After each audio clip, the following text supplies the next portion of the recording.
Good evening and thank you for staying with us right here on Voice of the People, 90.3 FM. This is War News. My name is Esther Kachikwu. And my name is Choma Innocent. Here are the top stories. Police arrest suspected Lakurawa terrorist, recover AK-49 rifle on Sakwato. Kwara criminal ringleader Tambaya arrested, others killed in clash with security forces. Court frees 24 Biafran agitators after 4 years in custody.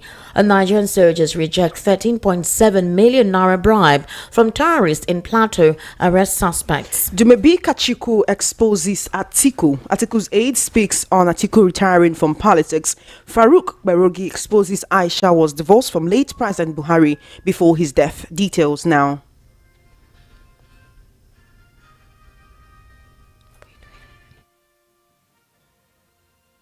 Today is July what?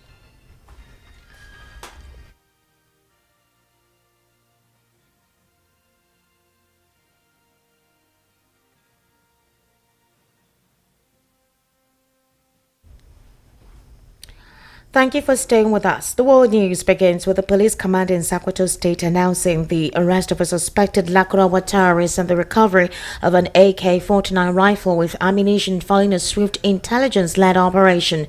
The Commissioner of Police, Mr. Ahmed Musa, disclosed this in a statement issued on Thursday by the command's public relations officer, DSP Ahmed Rafai. According to Musa, operatives of the command's anti-kidnapping unit acted decisively on credible intelligence on Sunday, leading to the arrest of one Buba Magaji from Juliko village in Salame local government area. Musa described the arrest and arms recovery as a significant breakthrough in the ongoing efforts to rid the state of criminal elements. The CP commended the vigilance of community members whose tip-off led to the successful operation and urged continued public cooperation in the fight against crimes. Musa reassured the residents of the command's unwavering commitment to tackling kidnapping, banditry and all forms of criminality in the state. Meanwhile, a wanted criminal ringleader simply identified as Tambaya has been arrested by security forces in Kwara State in an ongoing operation by security forces against criminal elements. Tambaya is alleged to be behind violent criminal activities in Edu and Patigi local government areas in Kwara North Senatorial District. About 15 other masterminds were also arrested alongside Tambaya during the operation, in which several criminals were also neutralized in a gun battle with security forces. However, calm has been restored in Edu and Patigi with the arrest of Tambaya and all the criminal elements responsible for recent security breaches in the area. Speaking on the development, a government official who wished not to be named said Tambaya was a major mastermind of the recent attacks on security forces and vigilantes in Gada, Lafiagi, which led to the loss of lives. The crackdowns on the criminals were the instance of the state government in partnership with the Office of the National Security Advisors, state security commanders and local vigilantes. Now, an Ebonyi State High Court sitting in Abakaliki today discharged and acquitted the final batch of 24 Biafran agitators standing trial for conspiracy and treason, ending a 4-year-long legal battle. The judgment, delivered by Justice I.P. Chima, brings to a close the cases of 36 pro-Biafran activists who were arrested and remanded in custody on May 24, 2020. The first set of 12 had been earlier freed in separate rulings. The freedom fighters arrested over the alleged involvement in secessionist activities have been in prison custody since 2020, awaiting trial on charges that defense lawyers say were recycled and baseless. Their release today followed a preliminary objection filed by the defense team, which argued that the accused were being subjected to double jeopardy, a violation of Section 36, subsection 9 of the 1999 Constitution as amended. The court upheld the argument that under the legal doctrine of auto-face acquit, no person should be tried again for offences for which they had previously been discharged and acquitted. Justice Chima, agreeing with the submissions made by the defense counsel, Ifeanyi Ejiofor, ordered the immediate release of the 24 detainees from the correctional centre. Reacting to this ruling, Ejiofor described the judgment as a triumph of justice and praised Justice Chima for his boldness, fearlessness and intellectual clarity. He also decried the prolonged incarceration of his clients, many of whom he said had been repeatedly discharged by other courts in Ebonyi State, only to be rearrested and recharged on similar grounds. Now, elsewhere, the Defense Headquarters today said operatives of Operation Safe Haven in Plateau State rejected a bribe of 13.7 million naira offered by two suspected terrorists during a recent operation along the Jos-Sanga Road. The Director of Defense Media Operations, Major General Marcus Kanye, disclosed this during a press briefing in Abuja, where he provided update on ongoing military operations across the country. According to Kanye, the suspects attempted to buy their freedom after being intercepted by troops responding to a distress call about terrorist activities in the area. The troops reportedly rejected the bribe and proceeded to arrest two suspects and recover a cache of weapons, ammunition, a vehicle, and 13.7 million naira in cash. VOP News understands that the recovered items are now in military custody and investigations are ongoing. Kange also reported that the troops had conducted several offensive operations and responded to distress calls across Bassa, Barikin Ladi, Riyam, Jos East and South Wase in Plateau State, as well as Kaura and Sanga in Kaduna State. The operations, according to him, led to the neutralization of several extremists, the arrest of 12 suspects, and the rescue of 3 kidnapped victims. Troops also recovered assorted weapons, motorcycles and vehicles. He added that during routine patrols in Barikin Ladi and Jos South local government areas in Plateau and in Wamba, Nasarawa State and Sanga, Kaduna State, troops arrested 7 suspected militias and criminals. Commending the troops for their courage and integrity, Kange urged continued public support to help security agencies dismantle criminal networks threatening national peace. Now, on the political front, the 2023 presidential candidate of the African Democratic Congress ADC, Dumebi Kachikwu, has accused former Vice President Atiku Abubakar and other coalition members of desperate attempts to hijack the ADC. Kachikwu, who spoke during a press conference today, described the coalition led by Atiku and some other major opposition politicians as a political gang.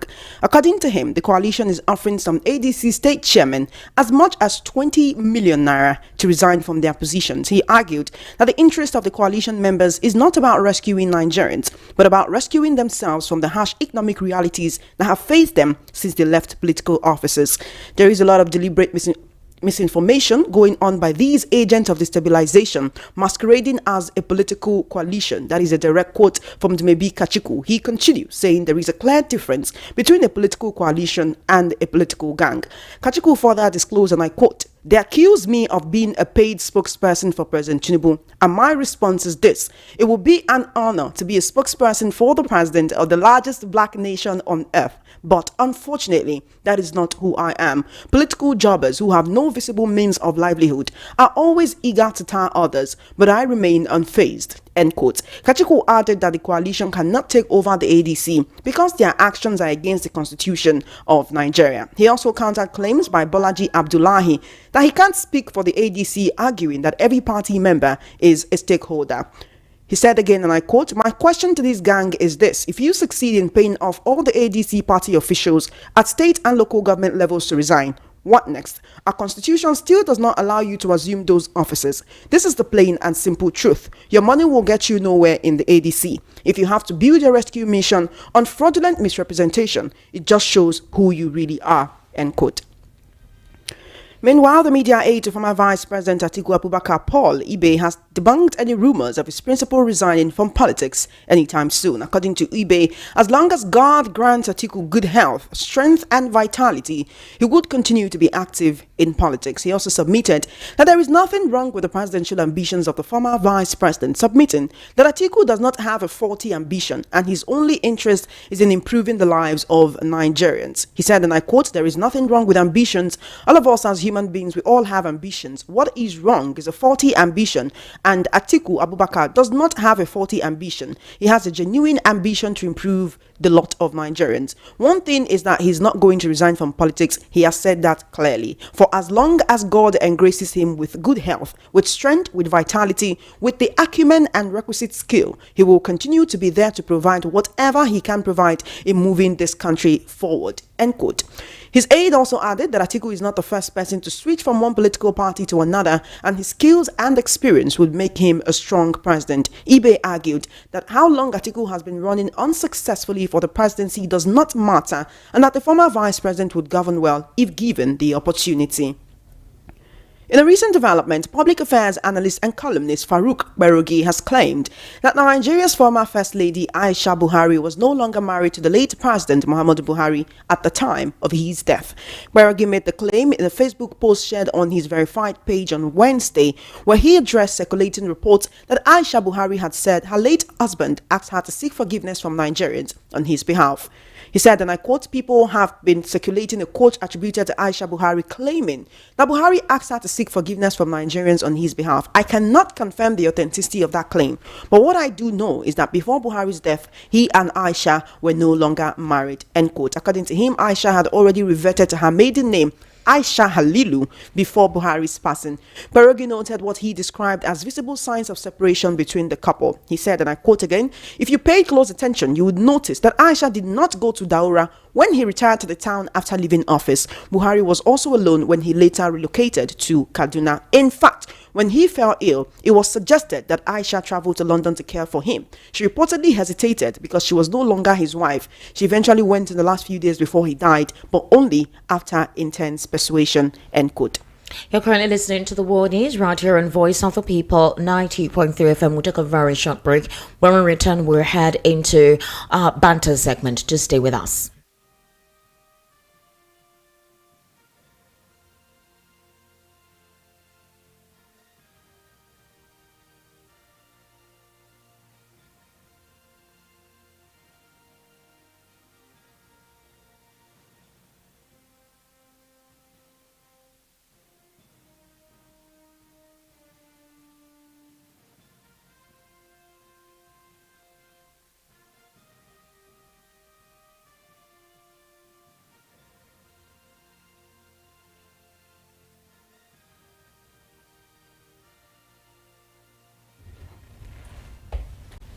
Thank you for staying with us. This is still the World News right here on Voice of the People 90.3 FM.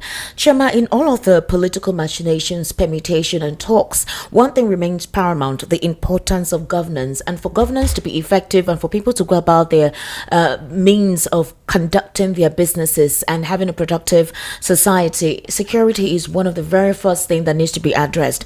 It's quite unfortunate that security is not being addressed.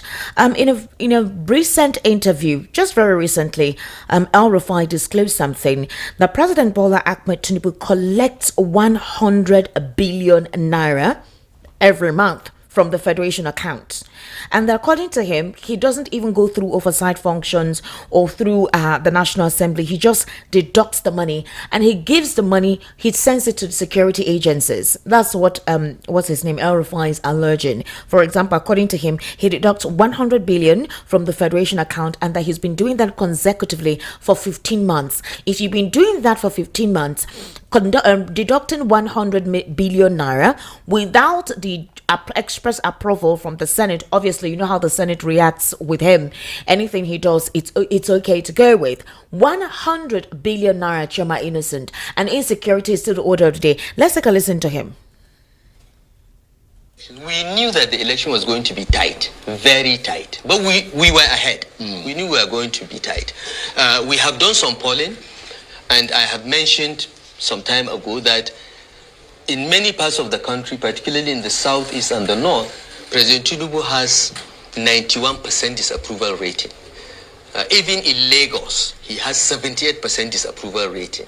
Okay, in some states, and that's a scientific poll. It's a scientific poll, right. and in some states in the southwest, he's doing a bit better. Ondo Ekiti, he's doing better than 78% disapproval rating, but there is nowhere he's doing better than 50%. Even in the southwest, the guy is gone. He's performed miserably. The economy has tanked. The security architecture has failed. There are no clear trade, industrial, and investment policies. Everything is going wrong. They are raising lots of revenues, but we don't know where the revenues are going because there are no results. Well, they say they're giving a lot of that money to the states. And let's face it, development, you were a governor before. Yeah, the states are responsible for development. They are not responsible for all development. Not all. States are responsible for education, healthcare, and so on. Key, but major infrastructure, electricity, our rail system, our aviation system, the telecom system is all under exclusively federal so far. So yes, the states are getting more money in Naira terms, but my question is, where are the results? President Tinubu went to Kaduna last week to commission projects. 90% of all the projects he commissioned were the project that I did and took to 90% plus. Okay? No new projects have been initiated and commissioned in 2 years by this administration, even though they have had much more money. So the question is, and I gave the example of Kaduna only because I'm from the state and I know it pretty well and I get a lot of data about what is going on there. But the story is the same in most states of Nigeria. Some governors are trying hard, but frankly, most of them are not doing much with those resources. And the federal oversight is very weak because the president wants all the governors to be in APC. But they would make the argument that he's only been in office for 2 years. Yeah. I mean, is it fair to assess him based on 2 years? Of course, it is fair to assess him. He has assessed others based on 1 year. He has assessed others in the past. You see, the beauty of the 21st century is there is an audit trail of what you have said or done. When Jonathan was president and Senator Bola Ahmed Tinubu tweets then, as far as security is concerned, the buck stops at the president's desk. You bring that out to him and show him when he tries to say, oh, governor, go and fix your security problem. No, the governor cannot fix security problems because defense, police, security is exclusively federal. As governors, we were chief security officers only in name. Okay, so don't outsource security to the states. Fix it. Hire more boots on the ground. Equip them, retool them, and so on. And Charles, for the last 12 months or up to 18 months, every month, 100 billion naira is deducted from the federation account and sent to the security agencies.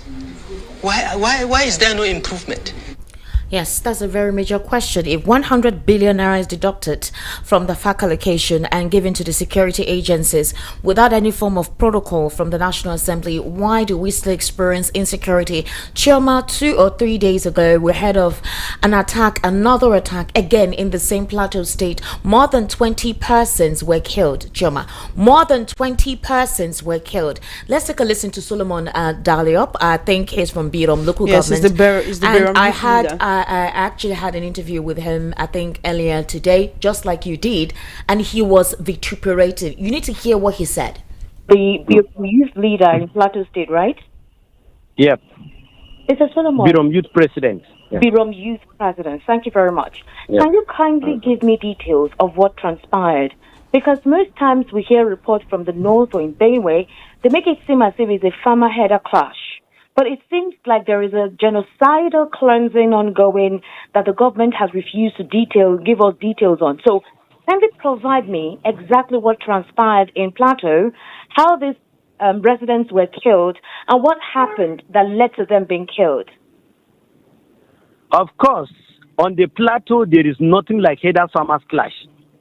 Because our people are also headers. Our people also own cows. And there's no day that our people have ever encroached on their own farmland or a header who is a Biroman or who is a native that has grazed into another man's farmland. And we've never heard of a day where the Fulani have grazed into their own farmland because they also cultivate farmland that have been grabbed. We've never heard of that. So anybody that is coming with this philosophy or with this allegation or fabrication of story to misinform and misdirect the world that there is further farmers clash on the Plateau is a falsehood from the pit of hell. There is nothing like that, and there will never be anything like that. This is pure genocide and ethnic cleansing, and as well as, orchestrated plan to continue grabbing land. Why I mean what? Continue grabbing land because Plateau lands have been undergrabbed by the terrorists who, under the guise of Fulani headmen, they have brought in bandits into the state who have also added force to what they are doing. The perpetration of the crimes against humanity that have been unleashed on our people are all carried out by this group of terrorist networks.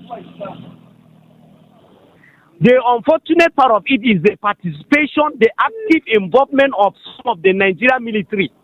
In short, as I'm talking to you now, I am in the community and I'm sitting at the point where the youth leader was killed in the morning, and he was directly shot by one of the military that came under the reinforcement team.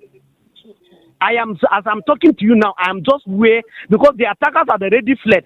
And when the youth leader was going to go and inspect what happened at the pastoralium where 9 people were killed, a military man who was stationed on the road opened direct gunshot on this man and killed him. That's why we are calling for investigation. In short, I'm repeating it. This is an active participation by some of the Nigerian army in the killing that is ongoing on the plateau, particularly this one that happened here. Because it will not only be that this is the first one. It has happened in the past. Is it possible? Yeah. Now, I'm not disputing what you're saying, all right? This is a very huge indictment, and I'm expecting the Nigerian military to respond to this. And I'm ready to go and answer it anyway, because we have eyewitness on ground. We are ready to testify anyway. That's why we are calling for a panel, an independent panel, to come and investigate this. Is it possible that this terrorist wore a military uniform? Well, at some point they were, but this military that were, even when we arrived, we met them at the scene. Wow. It's not that when the military, because there was deployment. There was two separate deployments that were made by the military into this particular location. The first deployment stood their ground and resisted the attackers. The second deployment now colluded with the attackers and only released 3 gunshots to possibly scare the attackers and allow them to have their field day at where the military were. That is where the massacre occurred. The reinforcement team, where they stationed themselves, that is where the massacre occurred. But the other team stood and resisted the attackers, and there was no life loss, there was no injury, there was no house touch. But where the compromising, team, that is a reinforcement team came, that is where the massacre occurred. And as if that wasn't enough, to directly shoot at somebody, directly shoot at the youth leader, and kill him in the morning, when it was few minutes to 6. In the morning, when the attackers had already perpetrated their crime and left. And then the ones that are on ground, after having refused to guarantee the safety of the people, having allowed the attackers, the bandits and the Fulani militants and other terrorist networks that came and invaded this community, as if that wasn't enough, you still open fire and direct shot on someone that is going to make an assessment of what happened in the night. My God. We are ready to go to any length. By this particular incident, we are ready to go to any level and to expose the complicity and the collusion of the Nigerian military. Solomon, I actually support your endeavor. That's basically why I called you, because this needs to be amplified, and the authorities need to come into this. Now, it's obvious that amplify it worldwide. It's obvious that the authorities cannot be trusted. What is the agenda of these elements of darkness? The reason why I'm asking this question is the last time your governor visited the scene of the last attack, he cried and admitted that he had failed you people. And now the attack is still happening. So is it that these terrorists are not afraid of the state governor? Is it that proper measures and enforcement have not been deployed to these troubled regions, that these individuals come brazenly, carry out their attack and go? And now, based on what you're saying, there is a collusion from the military. If there is a military collusion to this, what is now the hope of your people there? We have no hope than to just look up to God, who is our last resort. Look up to God. Because if people that are being paid with our tax-earned money, the security are being paid with our tax-earned money to guarantee the safety of individuals and to ensure that there's protection of the territorial integrity of Nigeria, and they are the same people that have now turned like mad dogs and kill people at will, then where then is our hope? We become helpless and hopeless as well, except we look up to our Creator.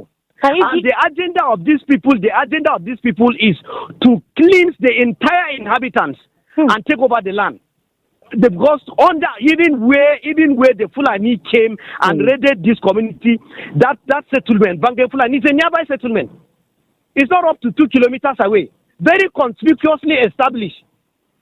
And they came either in broad daylight or at night. That's what they've been doing, and no arrest. Even to go after them into their settlement to effect arrest, nothing has ever happened. And you still want us, and you still want us to kind of trust that system, to trust the military.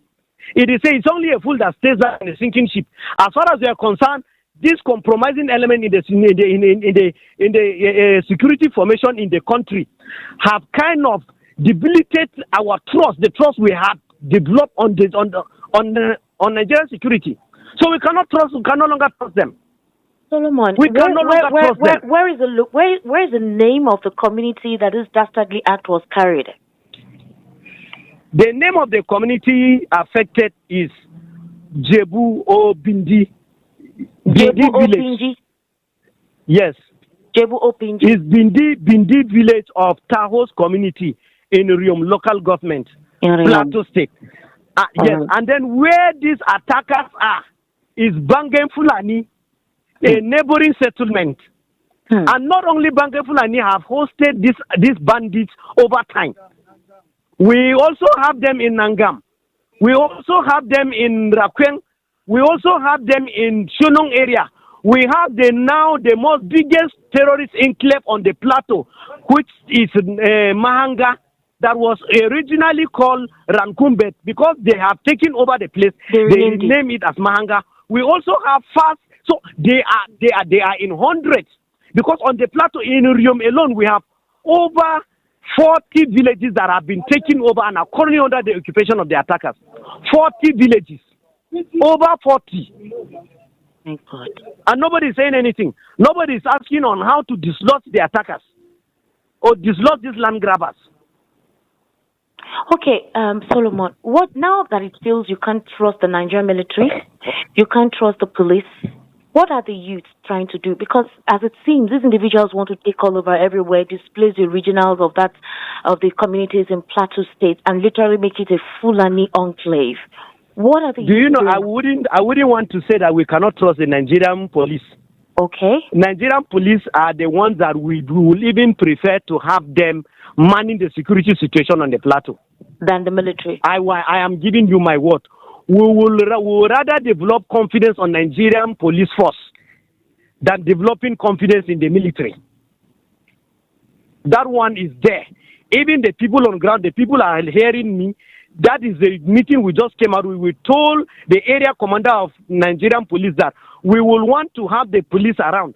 And the community, why there are people in the community, even the few that... All right, that was quite an extensive interview that I had with Solomon Daliop. He is the BM youth leader. He was at the scene of where the dastardly act took place.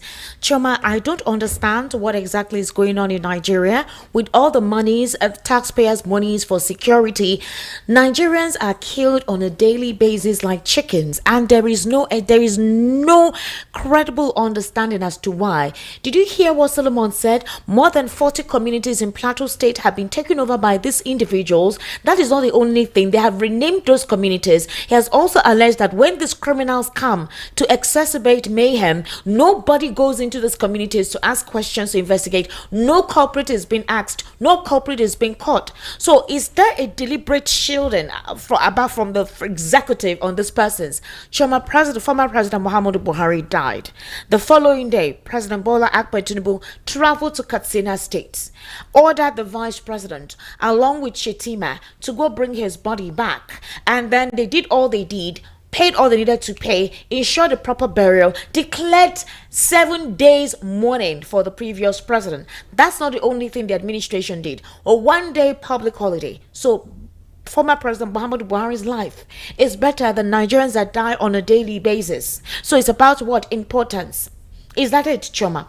There is even when what happened, the massive attack that took place in Benue happened, there was no day of national mourning, no flag to be flown at half-mast, no public holiday to commiserate with the victims of those who lost their family members there. I don't understand what the prerogative and the priority of this government is all about. And this is a consistent attack on innocent individuals. Are we saying that the administration is afraid to tackle this? Is it that they do not know who these culprits are? Are they deliberately silent on it and focusing on other irrelevant issues, pursuing their interests on politics alone, walking ahead of 2027, creating a division in the polity, and there is no enhanced measure to tackle this? What precisely is the priority? Esther, can we begin with the fact that 170 victims of the Yellow Water attack are still in hospital, and many of them cannot afford their hospital bills, and no one is taking care of that. So even in the aftermath, they are still abandoned. Recall that when President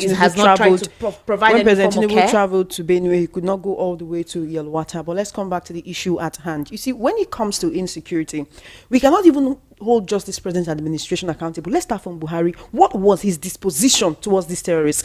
And now, Esther, there's one thing I noticed that you keep doing, right? You don't bother to call them bandits, because this is not banditry. The court has said any of them into all of that, they're terrorists. Right? Because this is not banditry. I had a conversation with Solomon Diallo, the same Solomon Diallo, earlier today, and you see that thing he said? He kept repeating it. He said that people in military camouflage were shooting at innocent, unarmed people in Plateau State. And I asked him the same question you asked. Could it be that these were just, these reinforcements were not for Operation Safe Haven, but they were for the criminals, the elements themselves wearing and the he said what fatigue. what the witnesses told him was that these people also shot at them. He also said Operation Safe Haven only shot 3 bullets to repel the attackers. They only shot 3 bullets. Then let's look at the measures that the Plateau State government has put in place. Just last week, the Plateau State government recruited 150 new agro rangers to strengthen local security and to protect rural populations. When I asked him, these people, what kind of weapons did they wield? He said, well, they wield the kind of weapons that police, wield. And we know the kind of weapons that the police, Nigerian police are holding. Yeah. He said, oh, they are recruited from NSCDC, so it's not like they are ignorant people. They're people who have experience. But what experience does the NSCDC have fighting terrorism? There was an attack on these NSCDC officials, these forest guards. I don't know if it was in Plateau State or one of the northern states. They said there was a shooting, and while they went into the forest, I think a couple of them, that the vigilantes that meant to guard, they were killed by these terrorists, this Fulani headsmen terrorists. Again, which brings us back to the question. Just like El Rufai said, I'm not exonerating El Rufai. We knew what his administration was in his 8 years in southern Kaduna, where persons were slaughtered on a daily basis. Southern Kaduna Christians were slaughtered on a daily basis. So that does not exonerate El Rufai for what transpired in Kaduna. But let's talk about the fact that if 100 billion naira is removed from FAC allocation and sent to the security agents, to the security departments to secure the country, why do we still experience this? The first question we should ask is, are the states getting the money?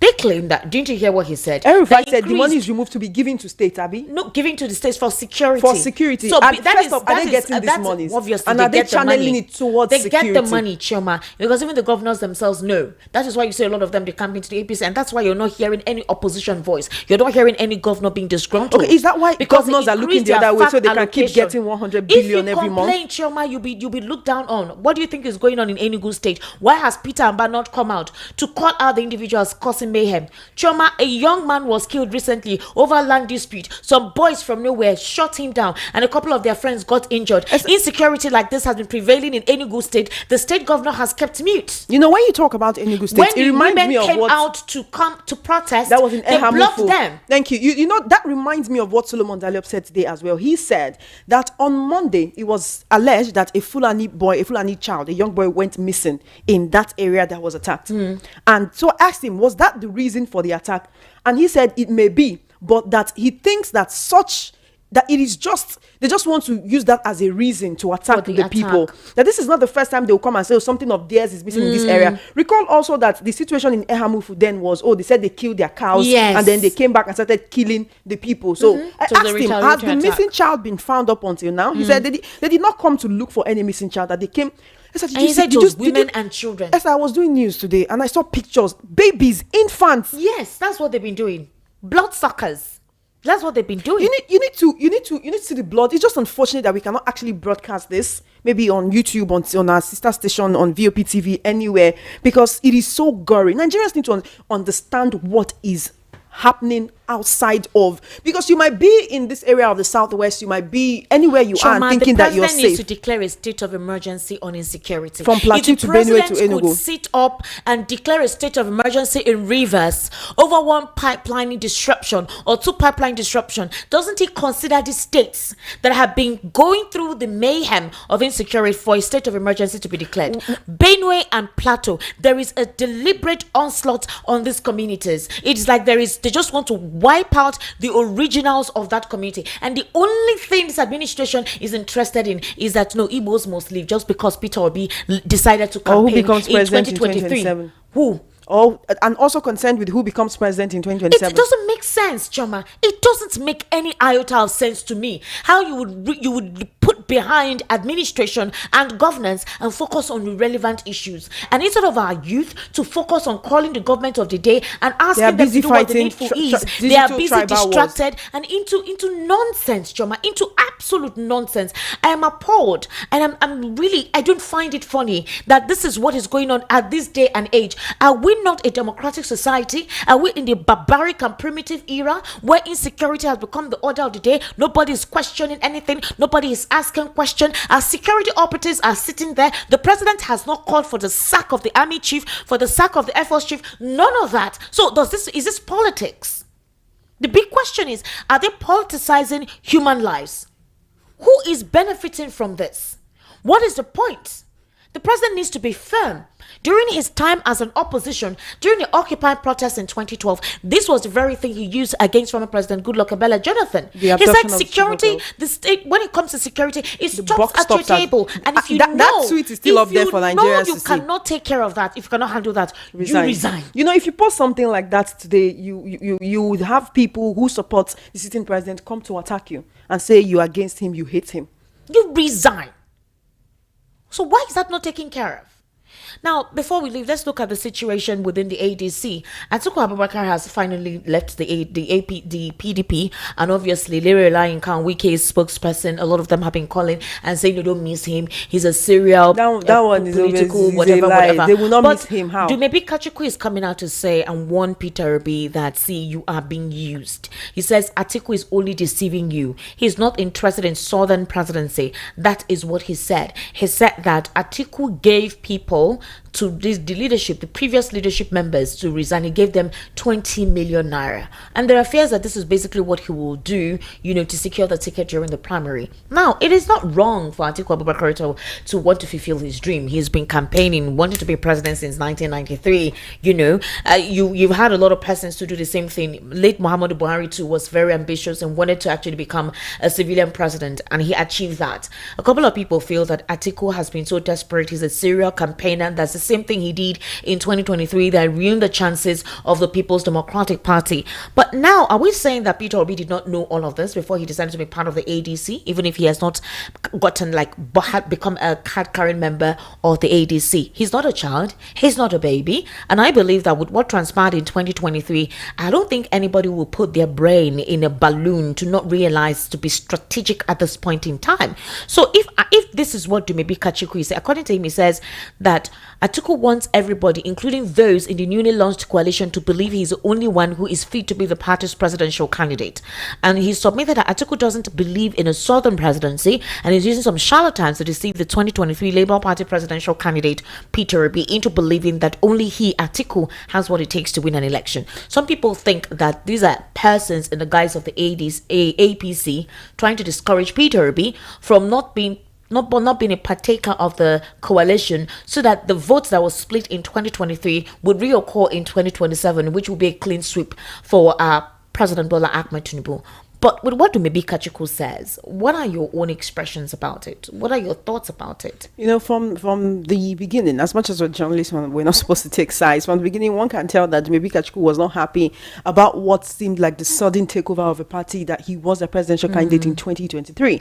One would think that they would come in, and now that the party is all the rage, is all Nigerians can talk about, that he would be at the forefront. But unfortunately, he seems to have been sidelined. But then, if with everything that he said at the press conference today, he also said that some people are accusing him of being a spokesperson for President Tinubu, and to him it would be an honor To be the spokesperson for the president of the largest black nation on earth, what does that tell you? That this person, even if he hasn't fully, maybe would you say defected to the APC, or if he's no longer, if he's not yet a card-carrying member of the APC, that he just has the ideology of maybe I should also align myself with the winning team. But that's just on one hand.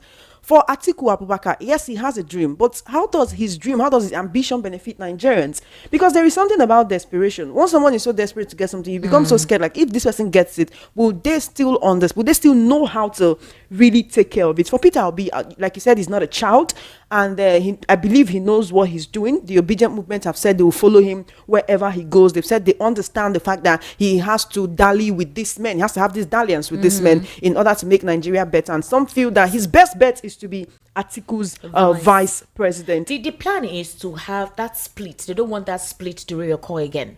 That's why a lot of persons are saying, please be a vice to Atiku. But if Peter Obi, without a governorship candidate, without any senatorial candidate, got about 6 million votes in 2023, the Obedients also believe that, yes, there are quite a lot of errors in strategy that they missed, and they're not going to allow that happen. But you're going to be having, if at all Peter Obi decides not to go with the ADC anymore, decides to join another political party, maybe the ADA, or picks up any of the other political parties that are registered but that are not well known and makes it known, there are fears that vote to be split, or that if it's not going to be split, it's going to be a clean sweep for the APC. Now, some Nigerians do not want the party APC to come back in 2027, and they feel that now that this is an incumbent who has all the financial resources, the state security apparatus, the National Assembly, the judiciary, INEC, all of these people at his disposal, you need overwhelming support from the grassroots. You need that coalition with their own machinery to unseat him.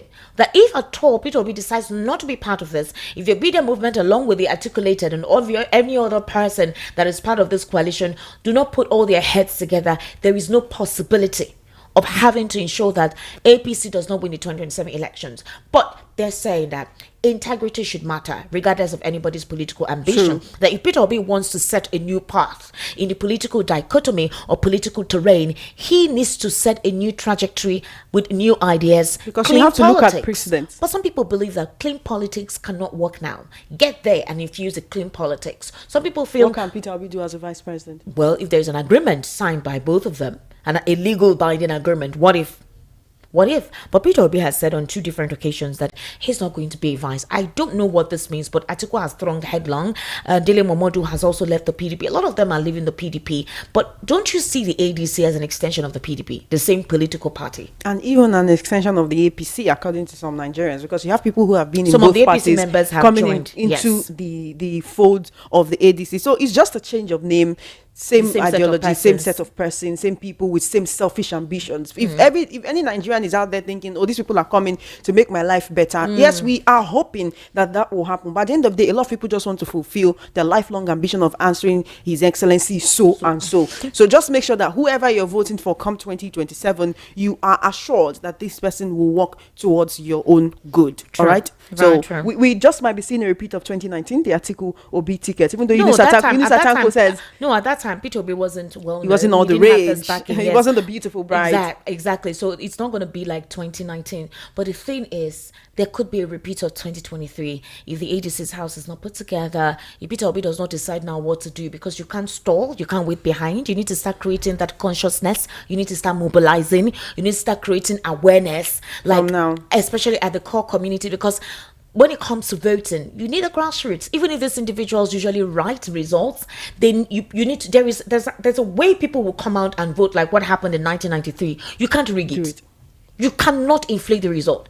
There was an overwhelming support in 1993 that the government of the day had no choice but to know what to cancel it, because there was just no way you could rig it. So that is what the coalition needs to do. That's the pattern they need to toe. If they know that they are deliberate in ensuring that they don't want the APC anymore, that is the kind of machination they need to apply.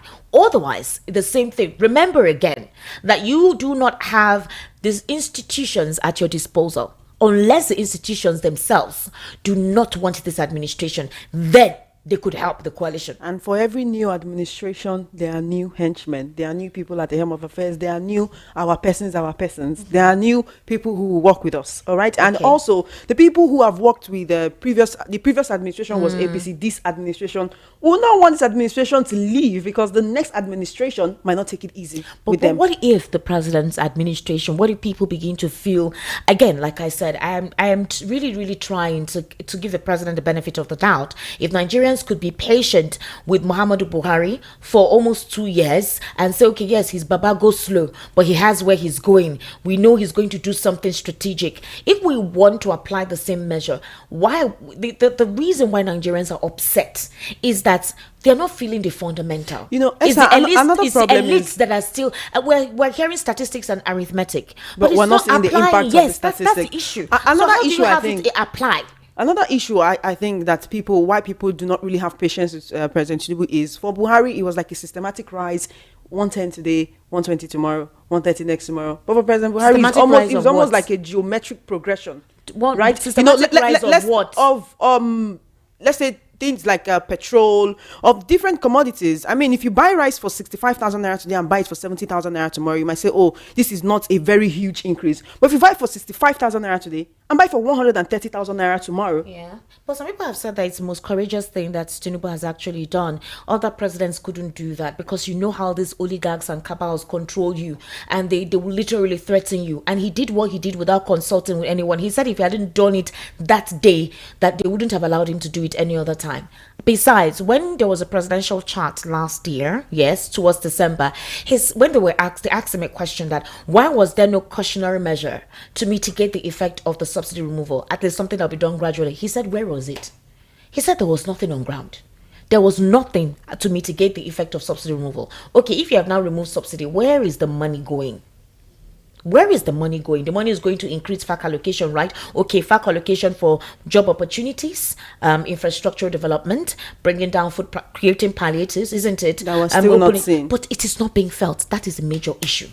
Until that happens, I do not know how they intend to re-energize and resuscitate Nigerians' trust on the administration. Remember, the previous 8 years, Nigerians were no longer trustful. They no longer believe in the APC. So I don't know how he intends to rewrite history and create a sense of belonging amongst all Nigerians, regardless of their ethnic affiliation, political affiliation, or even religious affiliation. I'll tell you, if President Tinubu has a last card, he should not wait until the 2027 elections are around the corner to pull it.